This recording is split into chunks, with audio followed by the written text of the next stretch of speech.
자, 그래서 우리 지난 한 번을 놀았으니 여러분들이 기억이 나지 않을지 모르지만 우리 이번에 연력학 제2법칙을 배울 거예요. 그래서 우리 다음과 같은 세 가지의 스테이트먼트가 있는데 우리 여러 가지 스테이트먼트를 할 때 우리 좀 더 퀀티터티브한 얘기를 하는 게 더 여러분들한테 명확하게 올 테니까 우선 세 번째 얘기를 먼저 시작하도록 합시다. 세 번째 얘기는 뭐냐면 엔트로피를 정의하는 양이에요. 그래서 우리 엔트로피의 변화는 다음과 같은 양으로 정의해요. 그래서 보면 우리가 잘 아는 것처럼 어떤 연력학적인 과정을 통해서 평형 이퀄리브리움 상태를 유지하면서 옮겨갈 때 다음과 같은 열 에너지의 흡수나 방출은 그 PV 공간에서 경로에 따라서 다르죠. 그래서 우리 소위 path dependent한 물리적인 양인데 재미있게도 그 양을 T로 나누어준 다음과 같은 양은 경로에 상관이 없어요. 그러니까 다시 말하면 내부 에너지처럼 인터널 에너지처럼 그 상태, 처음 상태랑 마지막 상태만 주어지면 그 상태가 이퀄리브리엄 상태에 있는 한 우리 그 두 상태, 경로에 상관없이 그 두 처음과 마지막 상태의 물리적인 양에 의해서만 결정이 된다는 거예요. 아주 놀라운 사실이죠. 그래서 보면 우리가 지난번에 프리 익스펜션이 어떤 거였었죠? 이렇게 단열된 벽에다가 한쪽은 진공이고 한쪽은 분자가 가득 차 있는데 거기다 갑자기 구멍을 뚫으면 확 익스펜션을 하는데 다음과 같은 과정에서는 처음에는 그 작은 공간에서 열적 평형을 이루고 있고 구멍을 딱 뚫는 순간 확 나가기 때문에 소위 열적 평형을 도달하지 않고 irreversible process, 비가역적인 과정을 통해서 가지만 오랜 시간이 지나면 역시 또 그 전체 상태가 열적인 평형에 도달하죠.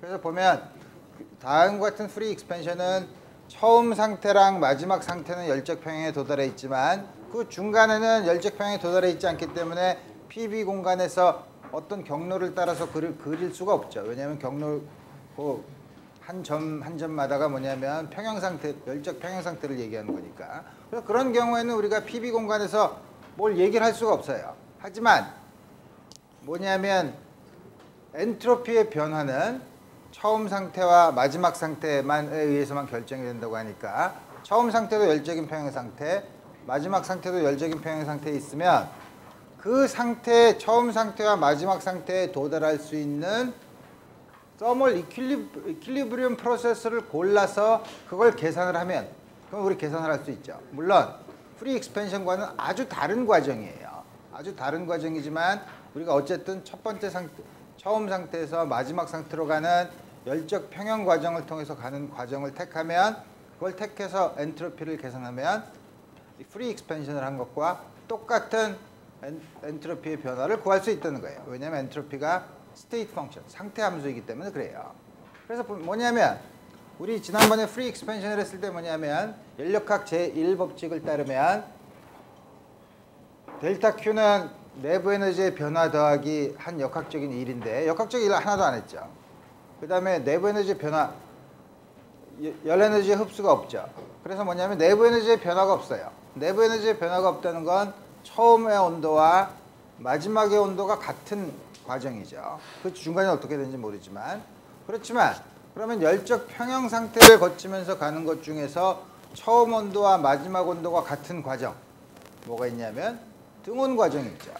그래서 우리 등온 과정을 따라서 프리 익스펜션의 처음 상태랑 마지막 상태에 도달하는 과정을 등온 과정을 통해서 우리 계산을 하는 양을 우리 엔트로피 변화로 우리 계산할 수 있죠. 물론 등온 과정으로 변하는 거는 등온 팽창인 경우에는 등온 팽창 과정은 등온이니까 역시 에너지의 변화는 없고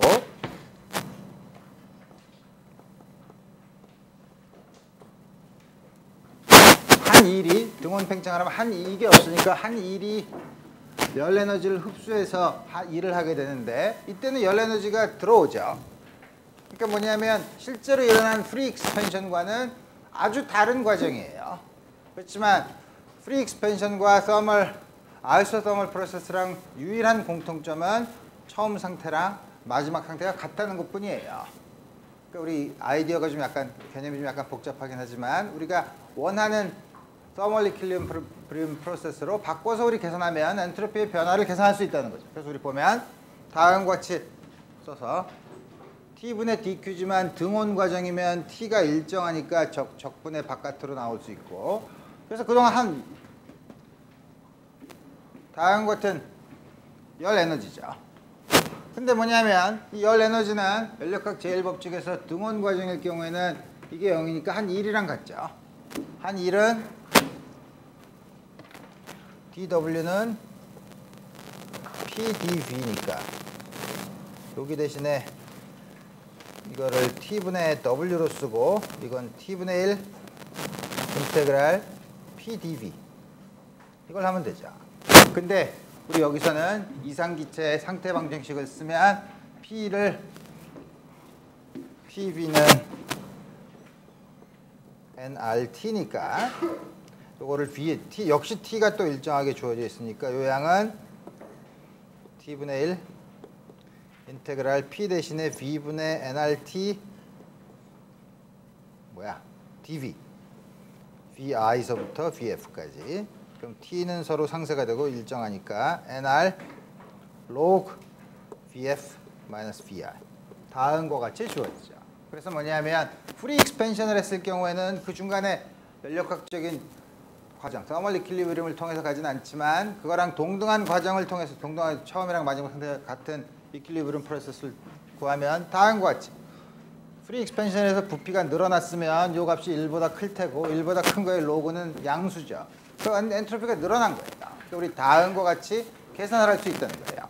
그러면 다음과 같은 엔트로피를 계산한 게 뭐가 그렇게 중요하냐? 뭐가 바뀌었는데? 그래서 우리 뭐냐면 기체가 등온 팽창을 하는 경우를 생각해 보자 이거예요. 기체가 등온 팽창을 하는 경우에는 역시 PV 공간에서 등온 곡선, 그걸 우리 아이소토함이라고 하는데 등온 곡선이 이게 뭐죠? PV는 nRT인데 T가 일정하니까 P 곱하기 V가 컨스탄트인 쌍곡선이죠. 그중에 일부인데 거기서 이니셜 스테이트에서 파이널 스테이트로 다음과 같이 간다고 하면 부피가 늘어나는 과정이죠. 그래서 다음 같은 거 부피가 늘어나면 연력학 제1법칙에서 내부 에너지의 변화는 없고 이때 역학적으로 일을 하니까 일을 한 만큼 외부에서 열 에너지를 흡수하죠. 열 에너지를 흡수하면 그 기체의 엔트로피의 변화는 원래 T분의 dQ로 해서 적분을 해야 되는데 등온 과정인 경우는 T가 일정하니까 우리 Q의 부호가 들어오고 나가고 헷갈리면 절대값으로 쓰면 항상 양수라고 우리 생각해보면 우리 이거 들어오는 경우죠. 우리 항상 양수예요. 그래서 뭐 엔트로피가 늘어나죠. 그렇지만 우리가 그 가스가 아니라 우리가 항상 시스템을 어떻게 생각하냐면 우리 지난번에 본 것처럼 어떤 원통 안에 피스톤이 있고 주위에 히트 레저버가 있고 그 안에 기체가 있다 그랬죠. 그래서 우리 그 히트 레저버를 주위에 우리 인바이런먼트라고 했는데 우리 물론 기체는 등온 팽창을 하면 열 에너지를 흡수하니까 엔트로피가 늘어나지만 히트 레저버는 열 에너지가 들어가니까 그만큼 열 에너지가 빠지겠죠. 물론 온도는 같은 데서. 그래서 보면 뭐냐면 히트 레저버의 엔트로피는 감소했어요. 왜냐하면 열 에너지가 자기에서 나갔으니까 음수가 되죠. 그래서 보면 다음과 같은 서멀 이퀄리브리움 프로세스를 거치면 그 시스템만은 요 Q의 양에 따라서 엔트로피의 변화가 생기지만 시스템과 주위의 environment, 그러니까 가스랑 히트 레저버의 엔트로피의 변화를 합하면 0이 되죠. 그래서 우리 보면 서멀 이퀄리브리움 프로세스를 통해서 한쪽에서 다른 쪽으로 갈 때는 그러니까 닫힌 개라는 건 뭐냐면 environment랑 시스템을 다 합한 경우 그러니까 우리 그 안에서는 열 에너지가 교환이 일어나지만 전체적으로 그 바깥으로는 열 에너지의 교환이 없는 경우 그걸 우리가 클로즈 시스템 닫힌 개라고 하는데 여기서 어떤 열적인 과정이 일어나면 엔트로피는 가역 반응, reversible process예요. reversible process는 어떻게 하면 reversible process냐면 계속 한 상태에서 다른 상태로 갈 때 thermal equilibrium을 계속 이루면서 가는 경우 그럼 그걸 우리 다시 거꾸로 돌아올 수 있어요. free expansion은 그렇게 못하죠. 그러니까 free expansion 같은 건 irreversible process예요. 그런 가역 과정에서는 엔트로피는 변하지 않는다 이거예요. 물론 시스템만을 보면 가스만을 보면 엔트로피가 늘어나지만 그 주위에 있는 environment의 엔트로피 변화까지 생각하면 두 개의 합은 reversible process인 경우에는 엔트로피가 변하지 않고 irreversible process는 항상 증가한다는 거예요. 그래서 연력학 제2법칙은 우리가 조금 아까 구했던 T분의 DQ가 DS라고 했는데 그 상태 함수를 우리가 정한 엔트로피, 그 엔트로피가 감소하지 않는다는 게 어떤 과정에서든 엔트로피는 감소하지 않는다는 게 연력학 제2법칙이에요. 다음 것들. 그러면 우리가 지금 말을 복잡하게 했지만 우리 다시 연력학 제2법칙의 두 가지를 보면 첫 번째는 개가 다른 변화 없이 열이 온도가 낮은 곳에서 높은 곳으로 이동할 수는 없다. 완벽한 냉장고는 없다는 거고 또 열을 몽땅 1로 바꾸는 것은 불가능하다라는 것이 연력학 제2법칙의 다른 이퀴벌런트한 스테이트먼트라고 했는데 과연 그런지 봅시다. 우선 그걸 보기 전에 우리 엔트로피가 스테이트 펑션이라고 했는데 상태 함수라는 건 뭐냐면 어느 한 점에서 상태 함수는 그 한 상태에서 연력 평형 상태에서 다른 열 평형 상태로 갔을 때 중간에 있는 경로를 어떻게 하더라도 한 점과 다른 사이의 물리량의 변화는 처음 상태의 물리량과 마지막 상태의 물리량에만 의존하는 경로에 상관없다는 게 상태 함수예요. 내부 에너지, 우리 그 중에 하나가 내부 에너지죠. 역학적인 일이나 열 에너지의 출입은 경로에 따라서 경로에 의존하죠. 그래서 우리 그런 거는 상태 변수가 아니에요. 하지만 내부 에너지 또 엔트로피는 상태 함수죠.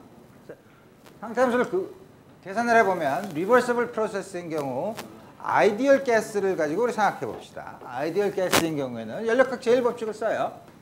내부 에너지의 변화는 들어온 열 에너지 중에서 한 역학적인 일을 빼면 되죠. 그게 내부 에너지 증가죠. 또 하나는 DQ는 요거를 바꿔서 쓰면 DW는 당연히 PdV고 내부 에너지의 변화는 NCV 델타 T죠. 요거는 몰라 스페시픽 히트 우리 볼륨이 고정되어 경우 우리 그때 스페시픽 히트 비열을 썼을 때 우리 다양하게 쓸 수 있어요. 우리 요 양을 DW로 옮겨서 DW 대신에 PdV 요거 대신에 NCV DT로 바꿨었죠. 우리 요게 CV에 대한 데피니션에서 나온 거죠. 우리 다양한 것을 쓰고 그 다음에 양변을 T로 나눠요. T로 나누고 여기 T로 안 나오네. 요것도 T로 나누면 T로 나누고 싶은데 P가 있으니까 P 대신에 우리 이상기체의 상태 방정식 nRT 나누기 V를 쓰면 V로 나눈 게 여기 있고 nR 그대로 와 있고 여기 T는 아까 T로 나와준다 그러니까 T는 서로 상쇄가 돼서 요 양이 주어져요. 이게 PdV에 해당되는 거고 이 식은 다음같이 주어져 있죠. 이게 바로 뭐냐면 엔트로피 변화를 나타내는 양이에요. 그래서 우리 이걸 처음 상태부터 마지막 상태까지 적분을 하면 그냥 IF라고 썼지만 여기는 DQ니까 여기 틀림없이 QI, QF일 테고 처음 상태, 마지막 상태. 여기는 처음 상태의 부피, 마지막 상태의 부피일 테고 여기는 처음 상태의 온도, 마지막 상태의 온도를 집어넣으면 될 테고 적분을 하면 이게 바로 엔트로피의 변화 SF-SI는 이걸 적분하면 log NR 곱하기 log VF 나누기 VI 요건 아까 등원 과정에서 free expansion을 할 경우 등원 과정일 경우랑 똑같은 우리 양을 우리 구했었고 등원 과정이 아닐 경우에는 이 양을 적분하면 여기 log가 붙어있죠.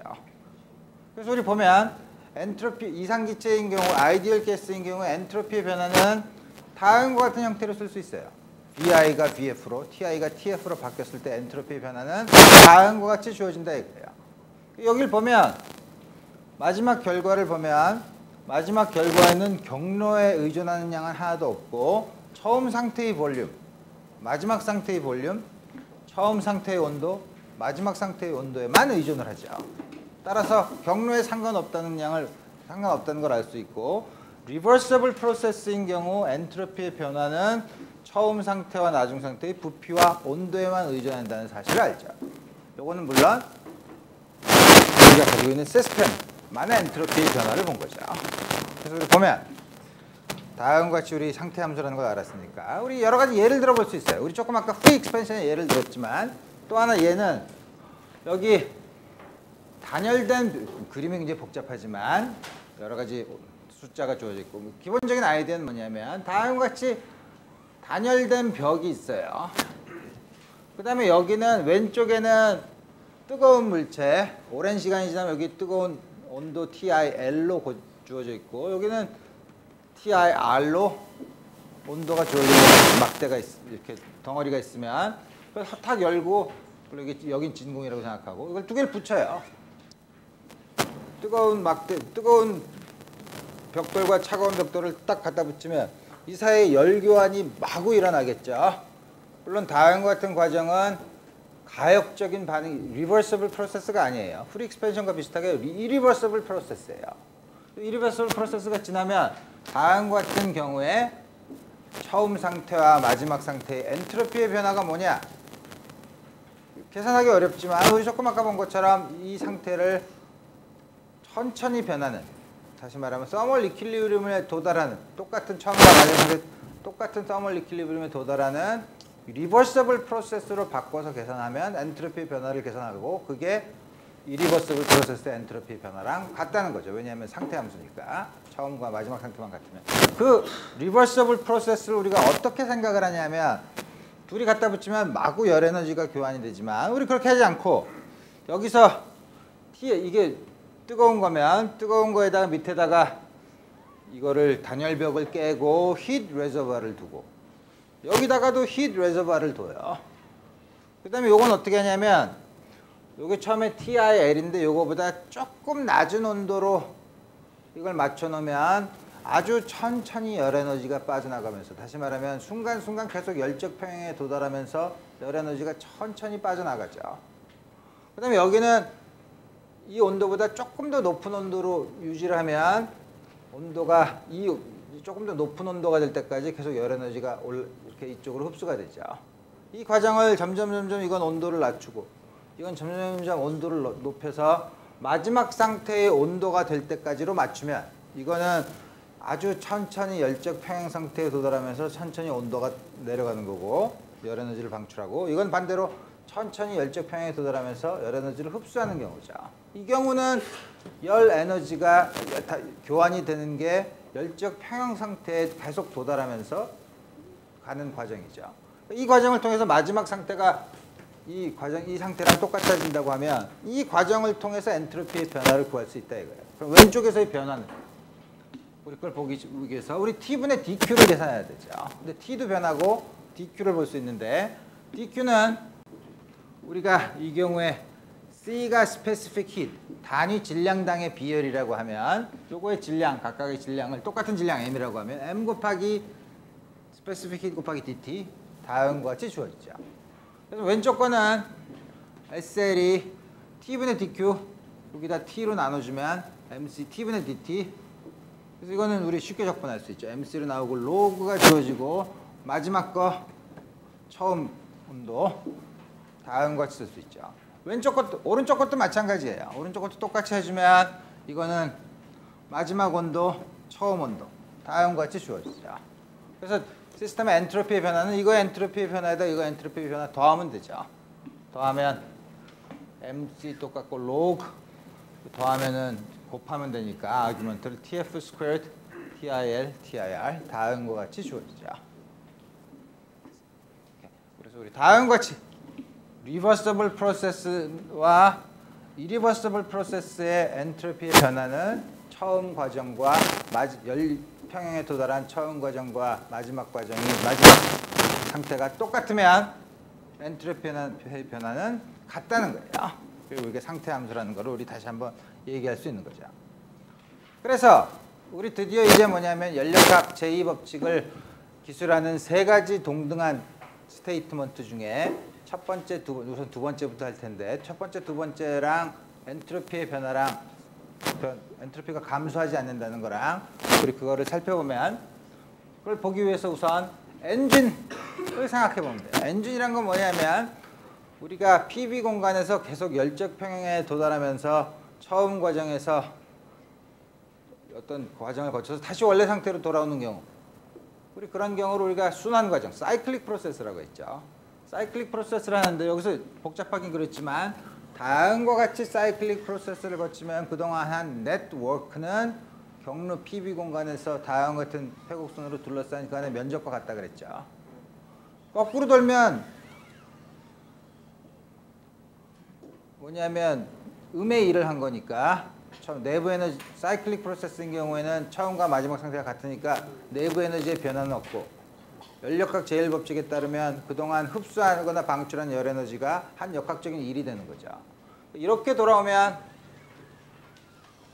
양의 일을 한 거고 양의 일을 했으니까 외부에서 열 에너지를 흡수해서 양의 일을 한 거고 반대로 되면 음의 일을 한 거니까 어떻게 되죠? 열 에너지를 방출하고서 음의 일을 하는 우리 다음과 같은 그 뒤에 있는 거 레프리저레이터라고 이 두 개 과정을 볼 텐데 우리 PB 공간에서 다음과 같은 시계 방향으로 도는 프로세스를 볼 거예요. 우리 그렇게 해서 랜덤한 디그리 오브 프리덤이 가지고 있는 에너지, 분자들의 운동 에너지를 전체적으로 방향성이 있는 오더가 있는 역학적인 일로 바꾸는 기계를 우리가 엔진이라고 해요.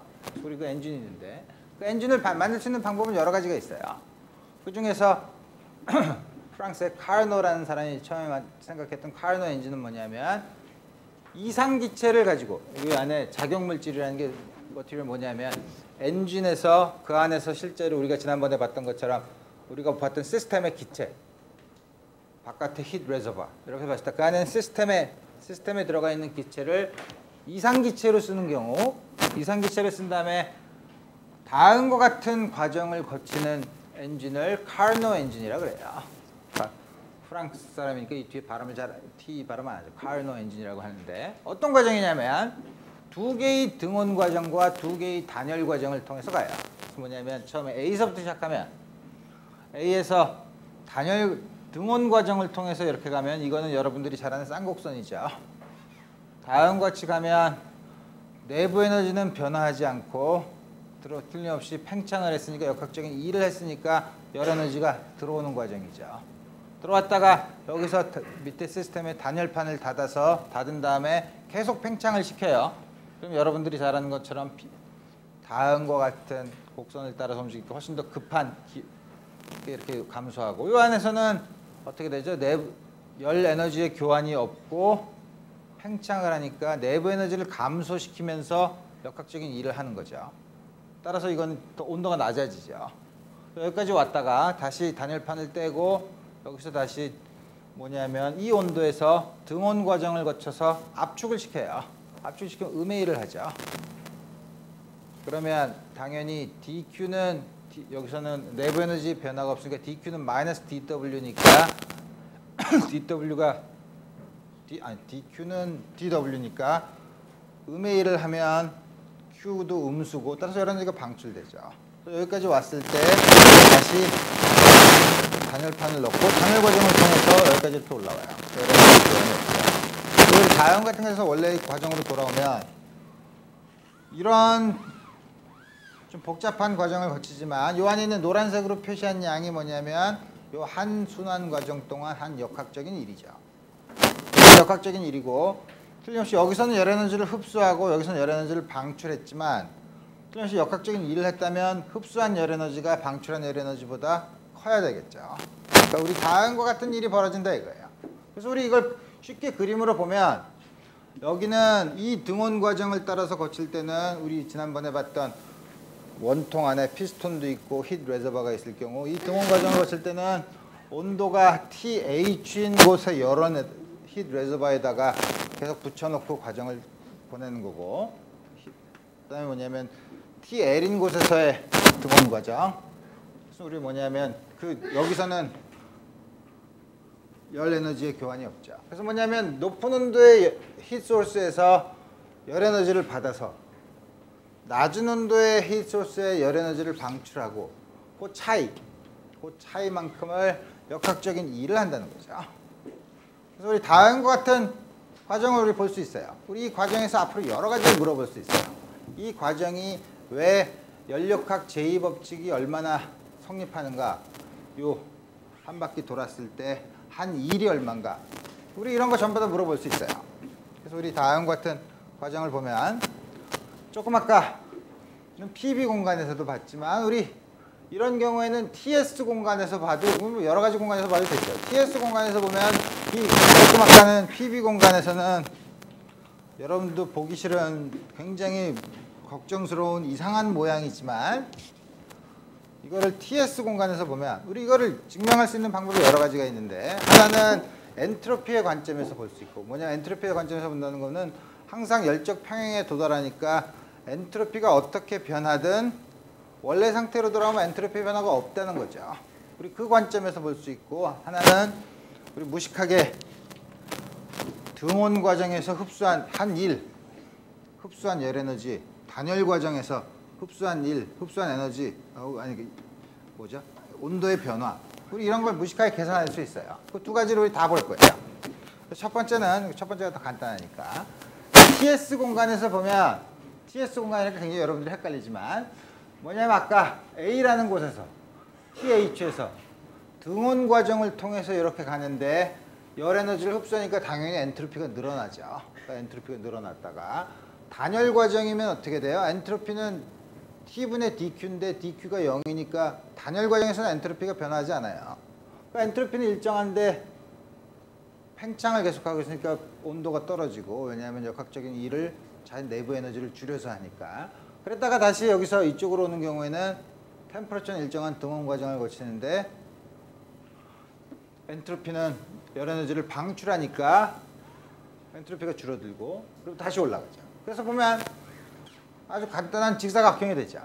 그래서 우리 다음과 같이 볼 수 있는데 그래서 보면 다음과 같은 과정에서 연력학 제1법칙을 보면 내부 에너지 변화는 흡수한 열 에너지 중에서 이 역학적인 일을 한 거 뺀 나머지가 다음과 같이 주었는데 사이클릭 프로세스의 특징은 원래 상태로 돌아왔으니까 온도가 똑같으니까 이 변화가 없어요.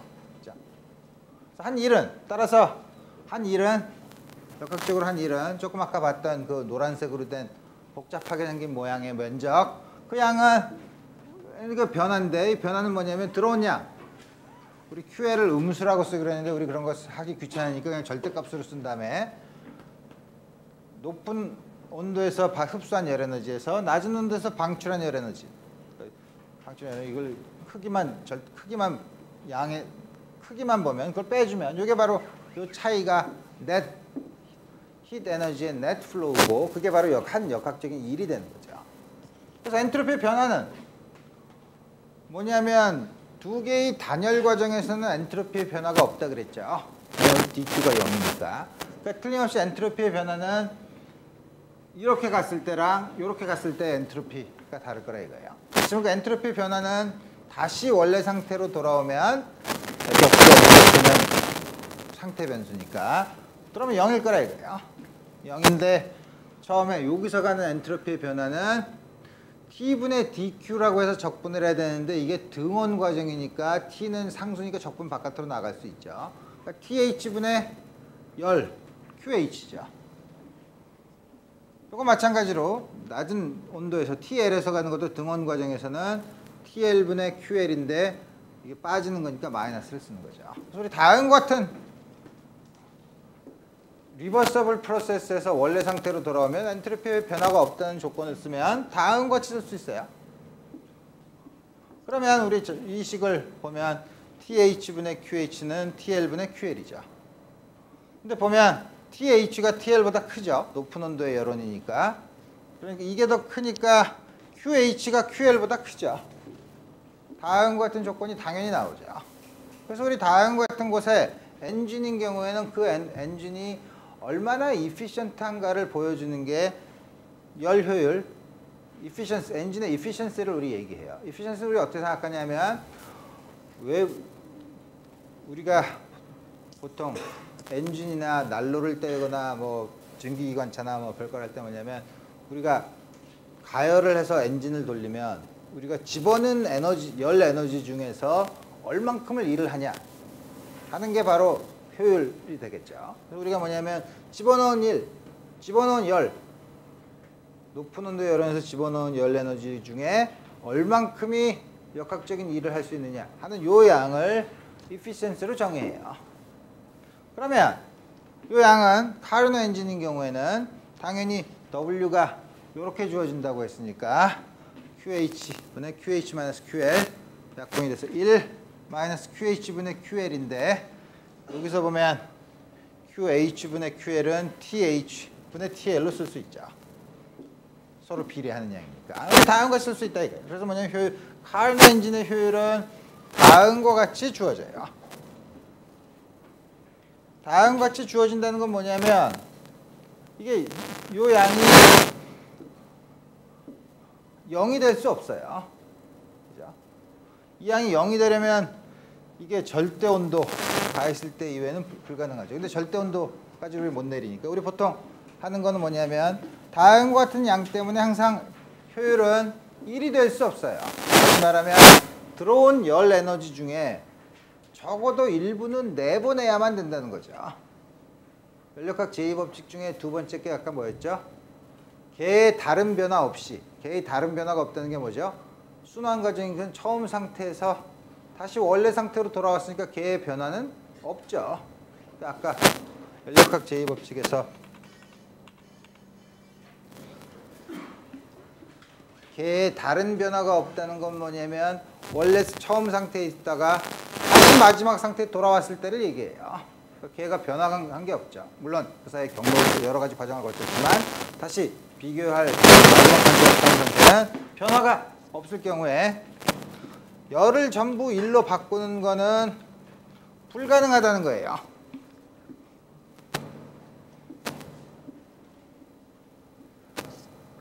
다음 같은 게 주어지죠.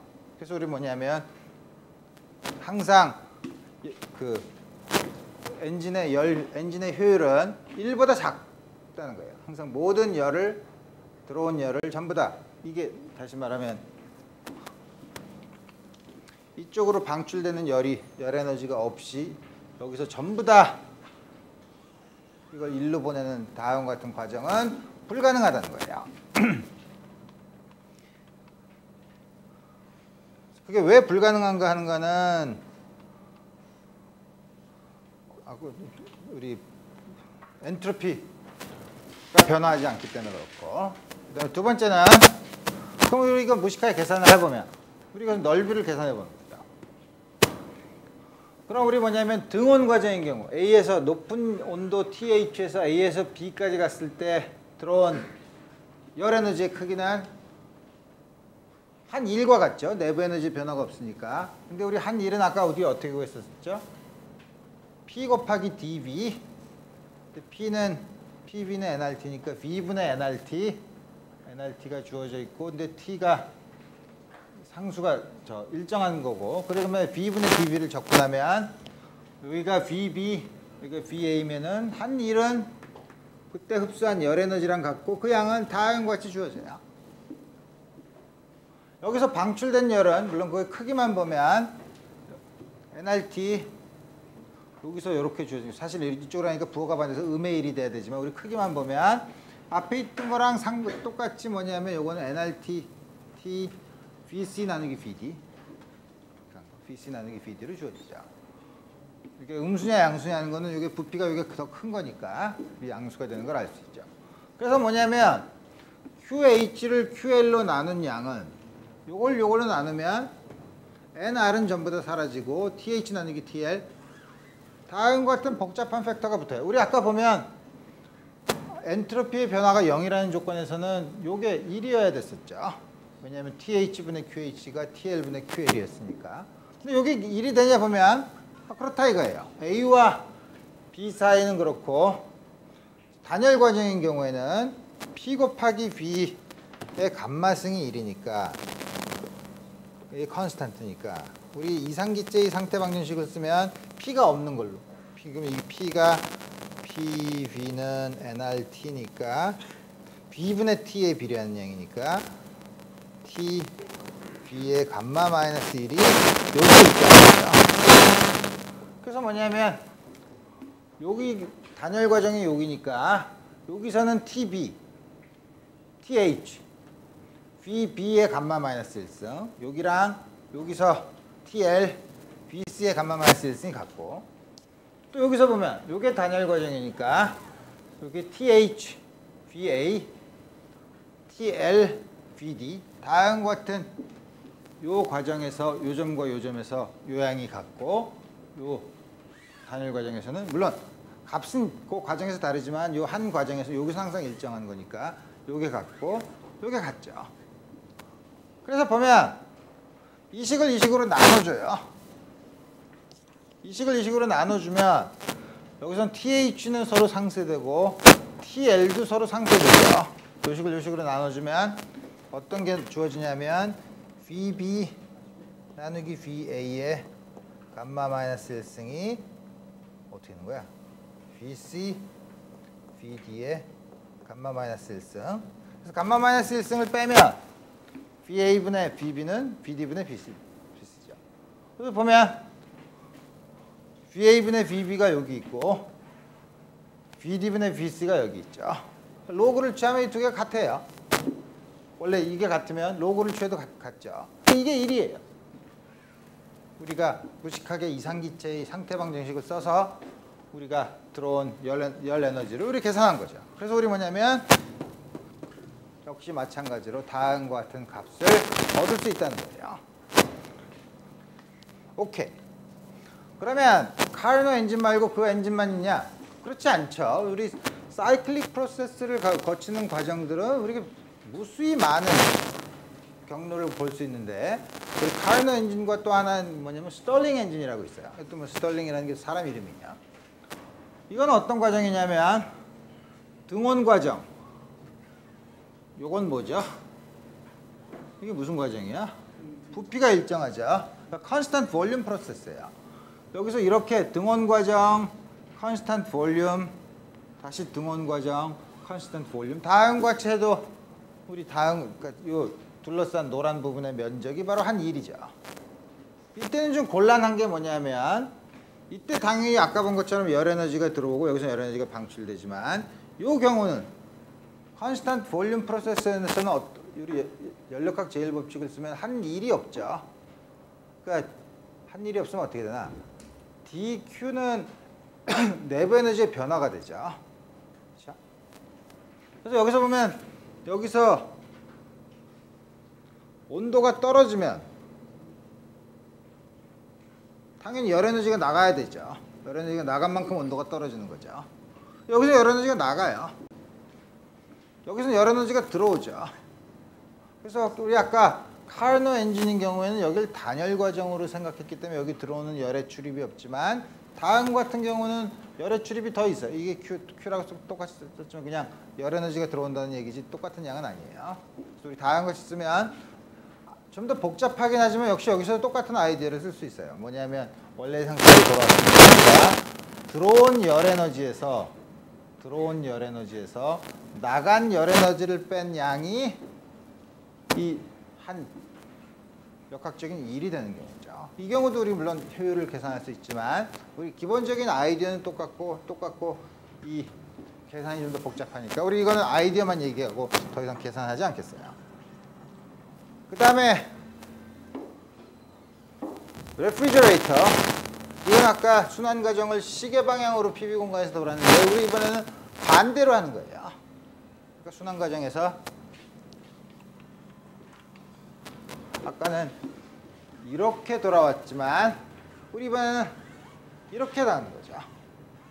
이렇게 하면 어떻게 되는 거죠? 외부에서 역학적인 일을 이게 하는 게 아니라 외부에서 역학적인 일을 하는 거죠. 주어지면 낮은 열 에너지의 방향도 반대가 되고 낮은 온도의 열원에서 열 에너지를 뺏어서 높은 온도의 열원에다가 방출하는 거예요. 냉장고가 바로 그렇죠. 냉장고 안에 있는 낮은 바깥에 가도 온도가 높은데 외부에서 전기를 돌려서 역학적인 일을 해서 안에 있는 온도가 낮은 곳에서의 열 에너지를 온도가 높은 곳으로 뺀다 이거예요. 역학적인 일을 하지 않고서는 온도가 낮은 곳에서 온도가 높은 곳으로 열 에너지는 절대로 이동하지 않죠. 그걸 우리 역학적인 일로 그 흐름을 바꿔놓는 게 레프리저레이터예요. 우리 똑같은 그림으로 열원 아까 우리 뭐죠? 스털링 엔진이 아니라 카르노 엔진을 거꾸로 돌린다고 생각하면 이제는 낮은 온도의 열원에서 열 에너지를 빼서 거기다 E를 해서 다음과 같이 높은 온도의 열원에다가 열 에너지를 주는 다음과 같은 거를 우리가 냉장고라고 하죠. 그래서 우리 이때는 우리 열 엔진에서는 efficiency를 생각했지만 여기서는 작동 계수, 우리나라 말로 쓰면 그런데 영어로는 coefficient of performance. 아까 우리 엔진의 효율은 어떻게 됐었죠? 엔진의 효율을 우리가 생각해 보면 쉬워요. 우리가 들인 돈을 얼마나 효과적으로 썼냐? 들인 돈은 들어간 열 에너지죠. 들어간 열 에너지 중에서 얼만큼 우리가 일을 할 수 있냐 하는 게 효율이었으면, 여기서는 우리 냉장고로 생각해 보면 우리가 외부에서 전기값을 얼마나 써서 열을 들어서 이 중에서 열을 얼만큼 뽑았냐 하는 걸 보는 거죠. 그래서 우리 뭐냐면 코에피시언트 퍼포먼스는 한 일 중에 여기서 낮은 온도의 열원에서 뽑아간 열 에너지의 크기로 써요.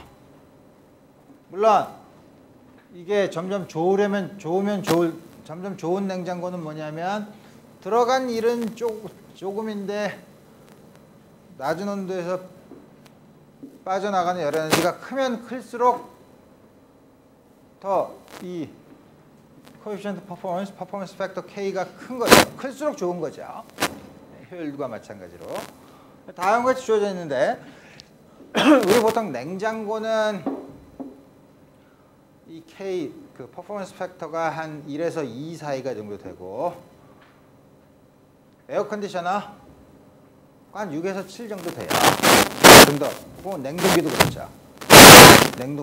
냉장고랑 냉동실 있으면 냉동실도 그렇죠. 그래서 대략 숫자는 그 정도가 되고, 다음 같은 경우에는 뭐냐면 역시 한 일은 우리 보면 다음 같은 곳에서 에너지 보존 법칙을 쓰면 들어온 에너지는 딴 데로 새지 않고 이쪽으로 가는 에너지랑 같으니까 한 일은 여기서 이거 빼면 되죠. 카르노 엔진을 거꾸로 돌려서 만든 카르노 냉장고의 코에피시언트 팩터는 이걸 그대로 쓰면 QL을 이걸로 나누면 되죠. 근데 그때 우리 본 것처럼 Q랑 T랑 서로 비례했었죠. TL분의 QL은 TH분의 QH니까 뭐냐면 열 에너지랑 온도는 비례해요. 그래서 뭐냐면 이걸 전부 다 온도로 바꿔 쓸 수 있어요. TL, TH-TL로 다음과 같이 쓸 수 있죠. 그래서 아참 우리 효율을 봤을 때 효율이 그럼 굉장히 커지는 경우가 언제죠? 이게 되도록이면 작을 때죠. 이게 작을 때가 언젠가 이 템퍼러처가 크면 클수록 그렇죠. 아니면 이게 좀 작거나 그러면 되게 엔진에서 연료를 태우는 건 좀 약간 복잡하지만 어쨌든 기본적으로 보면 연료를 태우면 연료가 타는 온도는 항상 거의 일정하죠. 겨울이나 여름이나 뜨거운 온도는 일정한데 주의, 낮은 온도의 열원은 바깥의 기온일 텐데 기온이 낮으면 낮을수록 효율이 좋아지는 거죠. 그러니까 겨울에 훨씬 더 기름을 덜 써야죠. 여러분들이 운전하는 사람이 많지 않으니까 운전을 하는 사람이 많지 않나? 운전을 해도 기름값을 내는 사람 별로 없나? 그러면 되게 겨울에 기름을 덜 써야죠. 근데 사실 그렇지 않죠. 겨울에 좀 더 기름을 많이 쓰죠. 왜 겨울에 왜 유효율은 더 큰데 기름을 더 많이 쓸까? 웜업 하는데 시간이 걸려서 그래요.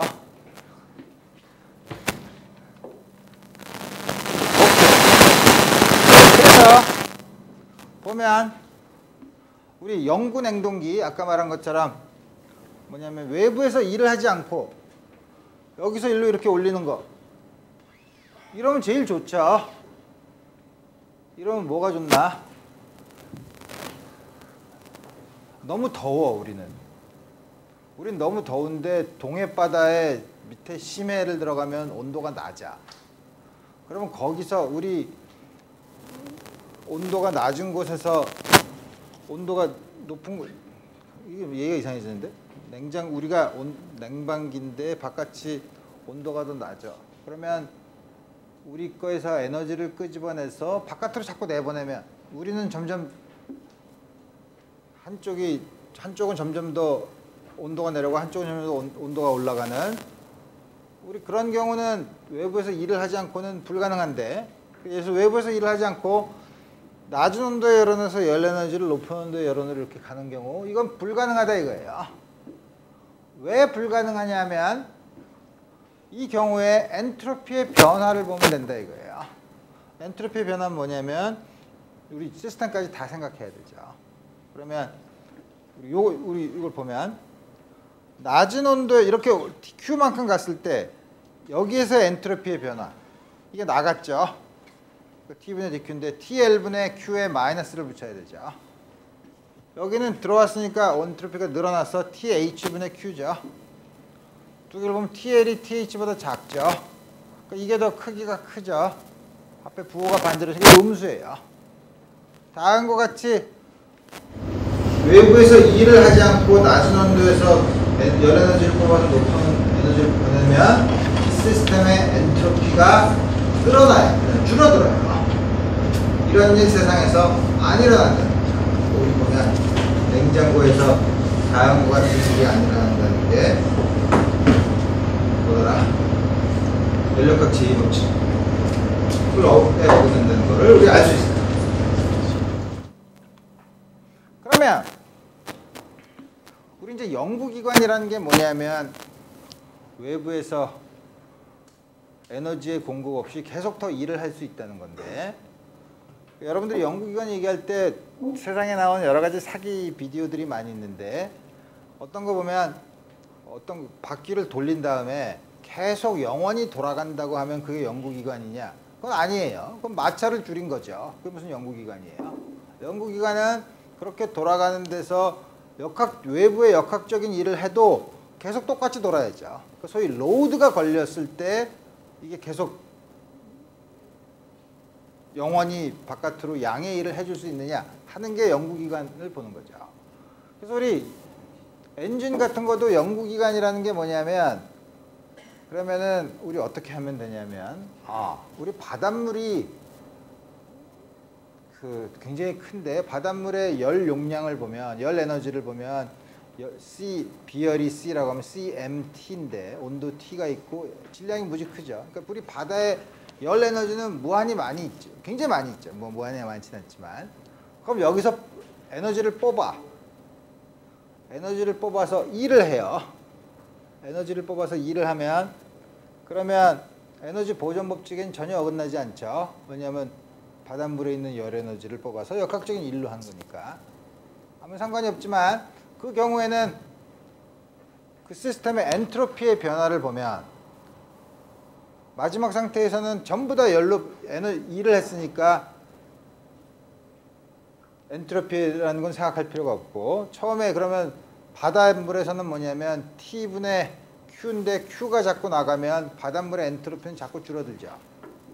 그러니까 그런 연구기관이란 건 조금 아까 내가 얘기한 바닷물에서 에너지를 끄집어내서 배를 가게 한다. 굉장히 좋은 아이디어인 것처럼 보이지만 엔트로피가 줄어드는 과정이에요.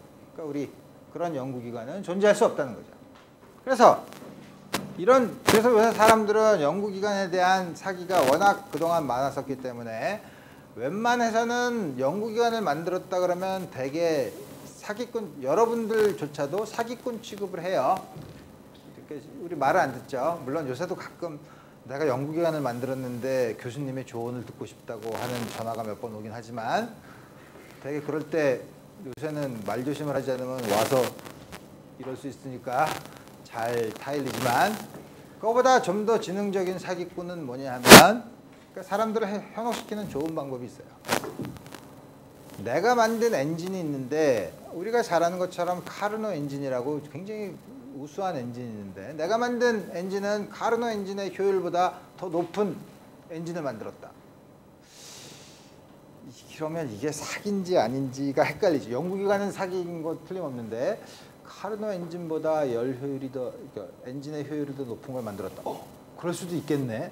라고 하지만 여러분들이 이제 이 강의를 듣고 나면 역시 고급의 사기라는 거를 알 수 있게 돼요. 왜 그러냐 보면 그래서 어떤 사람이 X라는 엔진을 만들었는데 이게 카르노 엔진보다 효율이 더 좋다고 해봅시다. 카르노 엔진을 그러면 거꾸로 카르노 엔진을 보면 이게 높은 온도, 조금 아까 그림으로 바뀌었는데 높은 온도의 열원, 낮은 온도의 열원이면 높은 온도의 열원에서 QH 프라임이라는 게 나와서 2를 하고 QL 프라임으로 나가는 거죠. 다음과 같은 곳에다가 카르노 엔진을 붙여요. 이 카르노 엔진을 거꾸로 해서 사실은 냉장고죠. 레프리저레이터를 두 개를 딱 붙여요. 그럼 어떤 일이 벌어지냐면 여기서 뭐냐면 여기서 열 에너지를 흡수해서 내놓은 다음에 여기로 간 2를 요거서 QL, 그러면 두 개 다 같은 온도고 여기서 열 에너지를 뽑아서 일로 돌아오게 만들어요. 그러면 이쪽에서 봤던 열과 역학적인 일과 이쪽에서 본 역학적인 일은 요 양들로 쓸 수 있어요. 에너지가 보존되기 때문에. 왼쪽에서는 오른쪽에서는 QH에서 QL을 뺀 양이죠. 왼쪽에서는 QH 프라임에서 QL 프라임을 뺀 양이죠. 이게 같죠. 두 개를 붙여놓으면.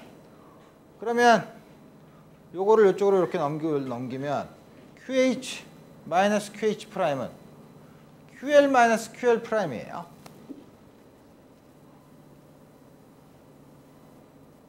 근데 다음 거 쓰는데 우리 처음에 그 사람이 얘기한 거는 X라는 이 엔진을 만든 사람이 이거의 efficiency가 이 X가 카르노 엔진 EC보다 크다고 클레임을 했으니까 그 양은 뭐냐면 요 양이 뭐냐면 들어간 열 중에 한 일이죠. 이 양보다 크다는 거죠. 이게 EX랑 EC를 다음 같은 양으로 쓴 거죠. 그러면 다음 같은 과정에서 양쪽에서 이게 같기 때문에 이게 더 크려면 이게 더 작아야 되죠. QH가 QH 프라임보다 이게 더 커야 되죠. QH가 QH 프라임보다 커야 되죠. 그래서 우리 여기서 보면 QH가 QH 프라임보다 크면 요 차이는 Q라고 하면 이게 양수예요. 자, 오케이. 여기까지 알았어요. 그러면 이건 굉장히 복잡하지만 결국 효과적으로 보면 밑에 있는 이게 뭐냐면 QL이 나가고 QL 프라임이 들어오는 거니까 넷 에너지 플로우는 열 에너지 플로우는 Q죠. 이쪽으로는 QH 프라임이 나가고 QH가 들어오니까 QH 마이너스 QH 프라임 이쪽으로 Q가 들어오죠. 그래서 이걸 전부 다 합해 보면 굉장히 복잡하지만 이건 한 기관으로 Q가 들어와서 Q가 나가는 거예요. 그죠? 퍼펙트 레프리저레이터를 만들 수 있어요. 카르노 엔진의 효율보다 큰 엔진이 있다고 클레임하는 순간 거기다 카르노 엔진을 거꾸로 붙인 냉장고를 붙이면 퍼펙트 레프리저레이터를 만들 수 있어요. 이거 못 만든다 그랬죠. 그래서 카르노 엔진은 동일한 온도 차이에서 TL과 TH가 같은 경우에 작동하는 어떤 엔진도 카르노 기관의 효율보다 높을 수 없다는 거예요. 연력학 제2법칙에 의해서 나온 결과 중에 하나예요. 오케이. 여러 가지 재밌는 얘기를 많이 했나요? 자, 지금까지는 엔트로피가 상태 함수 T, EQ 다음 같은 건 거시적으로 우리가 측정할 수 있는 양이죠. 그렇지만 우리가 지난번에 기체들이 스태티스티컬 미케닉스의 관점에서 보면 이 모든 기체 분자들로 이루어져 있는데 그러면 거시적으로 측정할 수 있는 연력 서머다이내믹 퀀티티들과 분자들의 통계적인 양, 운동 에너지의 평균 값이라든지 우리 이런 것들 사이의 관계를 우리 맺었는데 그럼 과연 엔트로피라는 거는 미시적인 관점에서는 어떤 거에 해당하는가를 우리가 이제 생각해 볼 수 있죠. 그래서 보면 우리가 이제 분자를 가지고 생각해 본 거예요. 분자 이 안에 예를 들어서 하나, 둘, 셋, 넷, 6개의 분자가 있다 이거예요. 그러면 제멋대로 뭐 왔다 갔다 하니까 여기 랜덤하게 분포를 할 텐데 우리 그렇게 하지 말고 6개가 있을 때 반을 쭉 나눠서 6개가 이쪽에 몇 개 있고 이쪽에 몇 개 있는가 경우의 수를 따져보자 이거예요. 여기엔 하나도 없고 여기에 6개가 있는 경우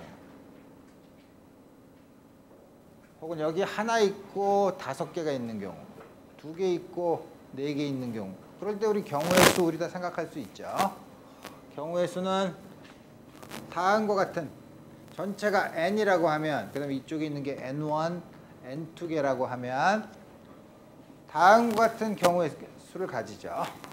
그래서 우리 경우의 수가 여러 개가 있지만 그 가지가 전부 다 이걸 전부 다 합하면 전부 다 합한 가지수가 다음 가지수에서 이런 경우들이 뭐냐면 각각 같은 웨이트를 가지고, 다시 말하면 서로 다 동등한 입장에서 있다 이거예요. 그러면 다음과 같이 있는 경우에는 물론 여기는 한쪽에 4개, 한쪽엔 2개, 한쪽엔 3개, 한쪽엔 3개 있는 경우에는 요걸 계산해 있는 경우의 수를 계산해 보면 이건 그렇게 큰 차이가 나지 않아요. 근데 여기 있는 이 안에 있는 기체의 수가, 기체 분자의 수가 아보가드로 수가 되면 이 양은 이 large에는 n 플러스 n2예요. 이 값은 어떻게 돼요? 밑에 있는 게 되도록이면 같으면 같을수록 점점 작아지죠. 이게 팩토리얼이니까 이게 한쪽이 굉장히 커지면 이게 굉장히 커지죠. 그래서 우리 보면 굉장히 커지면 가지고 있는 이 경우의 수를 보면 뭐냐면 지금 이 경우는 100개인 number of 다음과 같이 왼쪽에 있는 경우의 확률 혹은 경우의 수 뭐 똑같은 얘기죠. 확률이란 건 뭐냐면 왼쪽에 입자들이 있을 경우의 수를 전체 경우의 수로 나눠주면 그게 바로 확률이 되죠. 그걸 보면 입자의 수가 점점 증가하면 증가할수록 그 확률이 50%에서 샤프 픽을 가지고 있다 이거예요. 그러니까 이 샤프 픽을 가지고 있는데 뭐냐면 개수가 커지면 커질수록 이 폭도 줄어들고 이 확률의 크기도 여기에 비해서 다른 쪽이 너무나 급격히 감소해서 이 값이 제일 크죠. 그러면 여기 있는 상태 쭉 전부 다 가질 수 있는 확률이 여러 가지 있는데 한쪽이 굉장히 크다고 하면 우리가 다음과 같은 경우에서 이 안에 있는 상태 중에 대부분이 이 상태에서 있을 확률이 뭐냐면 반반씩 있을 확률이 제일 크죠. 제일 경우의 수가 많기 때문에 그렇죠.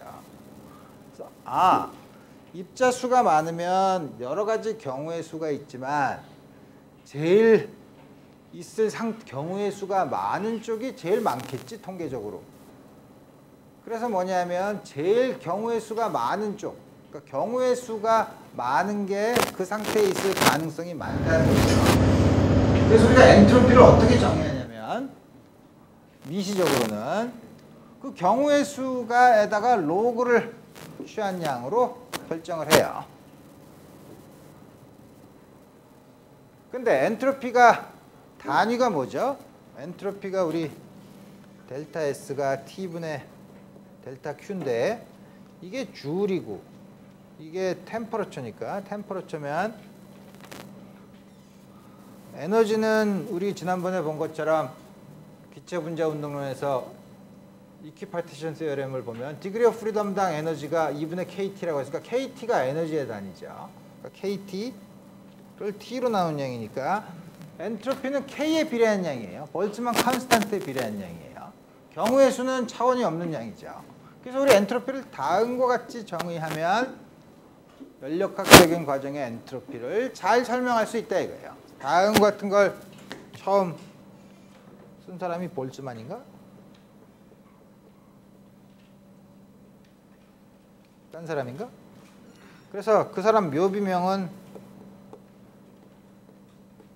다음과 같이 써 있어요. 오메가가 W에 해당되는 거지만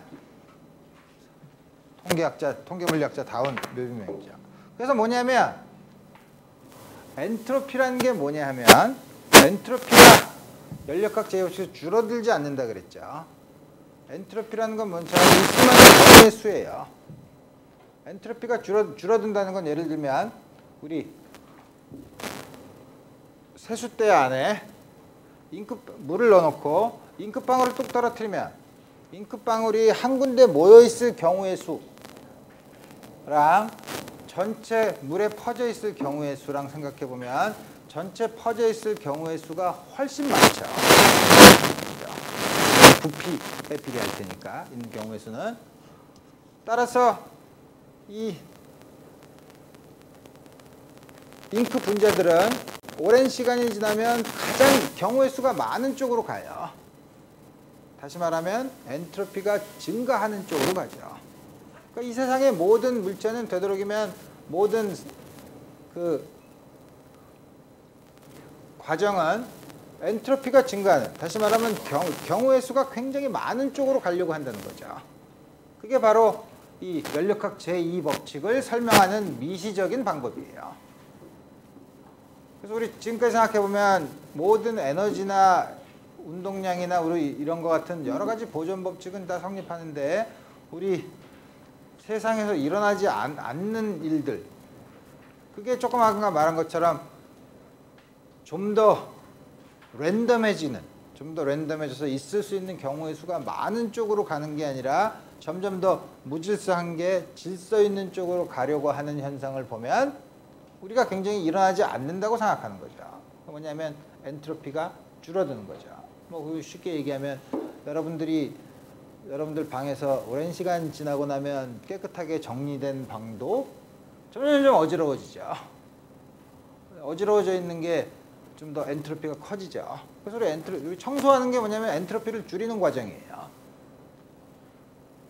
엔트로피가 줄지 않는다고 했는데, 그러면 시스템만 보면 그렇고, 우리 주위에 있는 인바이러먼트까지 보면 이걸 줄이기 위해서 쓰레기를 모아서 버리죠. 딴 곳에 버리죠. 그래서 뭐냐면 사람들이 이런 연력학 제1법칙, 제2법칙 같은 거를 물리학자들이 얘기를 하니까, 그러니까 사회를 연구하는 사람들은 또 이런 데서 어떤 새로운 아이디어를 얻는다고 소위 융합학문이라고 해서 그럼 우리 새로운 다른 분야에서의 여러 가지 아이디어를 우리 분야에다 접목시켜보자. 그래서 융합학문. 그래서 최근도 아니죠. 한 10여 년 전에 소셜 터모다이내믹스 뭐 이런 것도 있어요. 얘기를 들어보면 되게 연력학 법칙을 잘 이해하지 못해서 그런 건데, 그 중에 하나가 뭐냐면 우리 사람이 굉장히 특이한 존재라는 거죠. 사람이 연력학 제2법칙을 거스르는 존재다. 왜? 사람이 태어나서 보면 이 자연계에 여러 가지 퍼져 있는 음식 이런 것들이 우리 들어와서 사람 몸으로 딱 들어와서 사람 몸에 부피로 주어져 있으니까 온 지구에 퍼져 있는, 랜덤하게 퍼져 있는 물체들이 질서가 있는 사람 몸을 만들기 때문에 이건 엔트로피가 감소했다. 따라서 우리 인간은 연력학 제2법칙을 위배하는 축복받은 존재, 아주 특이한 존재다 라는 거를 물리학자들이 제일 처음에 듣는 순간 얘는 시스템과 힛 레저버를 인바이러먼트를 구별을 못하는구나. 우리 그 엔트로피 변화를 볼 때는 주위에 시스템도 생각을 해야 되죠. 여러분들이 음식을 먹고 주위에 퍼져 있는 물체들을 모아서 딱 정렬된 상태로 여러분들 몸을 만들기 위해서 숨쉬죠. 잉크 분자를 전 세계에 내보내죠. 여러 가지 분비물이 있죠. 여러분들이 이렇게 모으기 위해서 우리 시스템은 엔트로피가 훨씬 늘어났습니다. 그래서 우리 그렇게 얘기하면 이제 슬프죠. 이제 제대로 이해를 했어야 되는데 우리 그런 걸 못하게 됐다 이거예요. 그래서 우리 드디어 일정에 딱 맞추게 강의는 다 끝냈고 문제 두 개. 문제 두 개는 어떤 걸 골랐냐면 여러분들이 시험에서 접하면 시험에 나올 것 같은데 시험에 나오면 아주 황당한 문제들이에요. 황당하지 않아요. 왜냐면 황당하다는 게 뭐냐면 이걸 어떻게 접근하지? 이런 문제들인데 그거를 두 가지 예를 들면 그 다음에 이제 여러분들이 문제를 푸는데 그렇게 겁내지 않을 수 있다 이거예요. 첫 번째 문제 역시 PB 공간이죠. PB 공간에서 A, B, C 딱 보면 이건 순환 과정이구만. 딱 여러분 생각이 들어야죠. 그 다음에 여기서 B0에서 B1, B1이 4배래요. B0에 P에서 2P 다음과 같은 과정을 가는데 우리 딱 먼저 이거 어떻게 풀지 하는 것보다 먼저 생각을 해야 되는 거예요. 이건 등압 과정이네. 이거는 부피가 일정한 등적 과정인데 이거는 잘 모르겠네. 하지만 이렇게 온대네.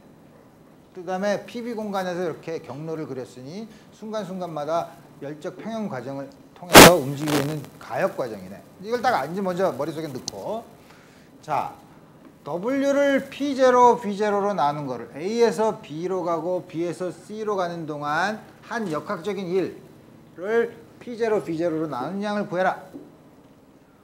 가만히 있어보자. 여기서는 이렇게 갔으니까 틀림없이 2를 했을 테고, 그럼 PDB인데 DW 이렇게 움직이는 동안 그 PDB인데 P가 항상 일정한 과정이니까 P 곱하기 B, 부피의 변화만 하면 되겠네.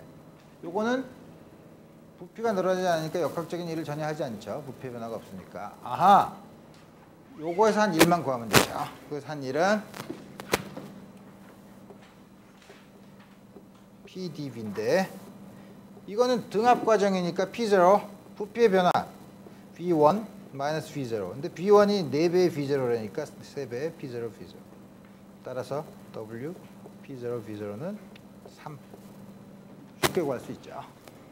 그러니까 처음에 이걸 딱 물어보면 굉장히 당황하기 쉽지만 이 과정이 어떤 과정인가의 특징을 보고 그 다음에 한 일 혹은 연력학 제1법칙을 먼저 어떻게 쓸 것인가를 생각해 보면 되죠.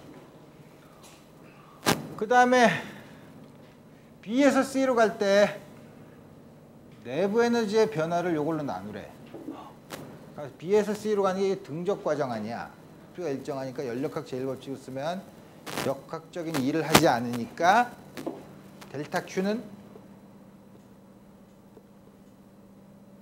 역학적인 일을 하는 게 이게 바로 내부 에너지의 변화네. 그런가? 그죠? 내부 에너지 변화를 어떻게 해? 근데 이걸 못하잖아. 이렇게 쓰면 이걸 못하죠. 근데 우리 이거 이상기체라고 하면 1몰의 단원자 이상기체라고 하면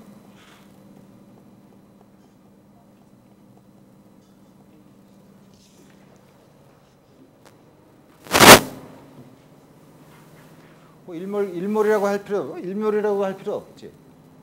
이거는 여기랑 여기 온도 차이만 구하면 되죠. 내부 에너지니까. 내부 에너지면 온도 차를 구해야 되는데 온도 차를 어떻게 구하지? PB는 nRT니까. 그 다음에 델타 E는 2분의 단원적일 테 2분의 3 n몰 nR 델타 T TC 마이너스 TB일 테니까. 여기다가 P0 B점인 건 P0 B1은 NR TB.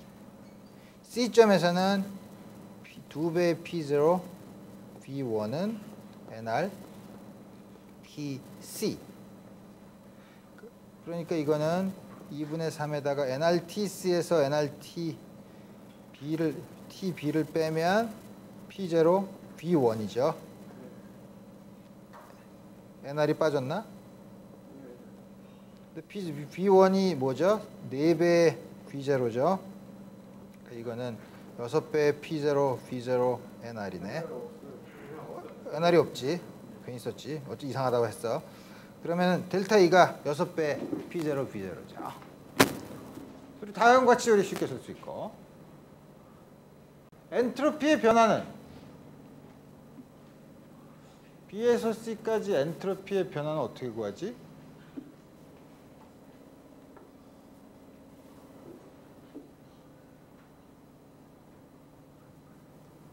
엔트로피의 변화는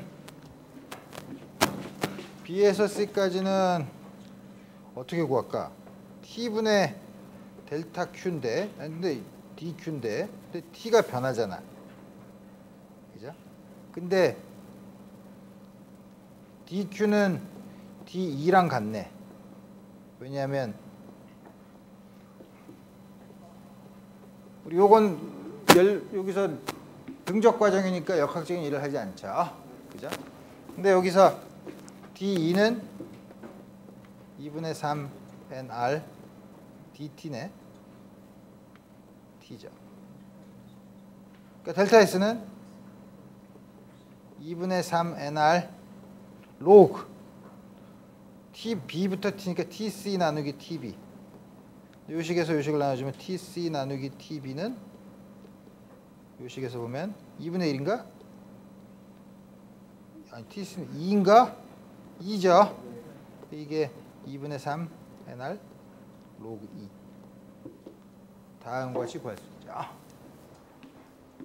한 바퀴 다 돌아왔을 때 델타 E 요거는 0 원래 상태로 돌아왔으니까 델타 S는 0 그죠? 상태 변수니까 마지막 문제는 트릭 퀘스천이에요. 그죠? T에서 A로 할 때 반응 이거? A, B, C로 간댔지 어디 C에서 A로 온다고 언제 그랬어? 그거 계산할 수 있어요. 그것도. 우리 이거 돌아왔을 때는 뭐냐면 여기서 한 1. 지금 한 1을 구했나? 한 1. 그 다음에 또 뭘 구할 수 있나? 여기서 한 여기서 내부 에너지의 변화도 우리 구할 수 있죠. 내부 에너지의 변화는 이게 뭐야? T에만 의존하니까 P0, B0는 nRTA, P0, B1은 nRTB 하면 TA와 TB 사이의 관계를 구할 수 있죠. 그럼 이 안에서 내부 에너지의 변화를 구하죠. 역학적 E를 구했죠. 그럼 흡수하거나 방출한 열 에너지를 알 수 있죠. 여기서는 역학적인 일은 없죠. 내부 에너지 변화 알죠. 열역학 제1법칙에 의하면 역학적인 일을 하니까 여기서 흡수하거나 방출한 열을 알죠. 이렇게 왔을 때는 여기서의 내부 에너지의 변화, 여기서의 내부 에너지의 변화, 여기서의 내부 에너지 변화 합한 게 0이 돼야 되죠. 이 두 개의 내부 에너지 변화에 부호를 반대로 붙인 게 요 과정에서의 내부 에너지 변화죠. 그죠? 혹은 여기서 온도랑 여기서 온도 차이만 구해도 돼요. 그죠? 그런 거 다 구하면 순환 과정에서 한 1, 들어온 열, 나간 열,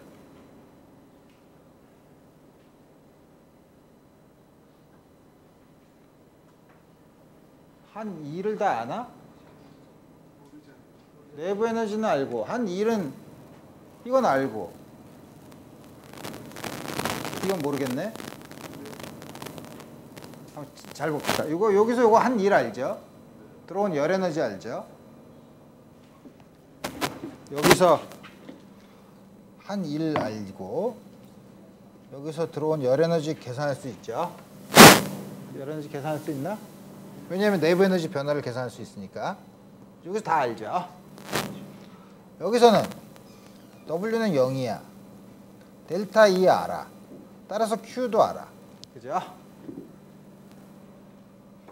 그러면 요 과정에서는 델타 E는 요거랑 요거를 계산한 거 더해서 0이니까 여기서 델타 E를 알죠? 혹은 양쪽의 온도 차를 구하면 되는 거고. 그 다음에 Q는 모르네. 한 1. 근데 나머지는 좀 복잡하죠. 알기 어렵네. 오케이. 다른 정보들이 더 있어야 되죠. 마지막 문제 하나. 시간이 거의 다. 이거 할까 말까. 지금 시간이 다 됐으니까 다음 시간에 이 문제를 풀어보고 그 다음에 지난 몇 해 동안 나왔던 문제들을 풀어보도록 합시다. 오늘 여기까지 하겠어요.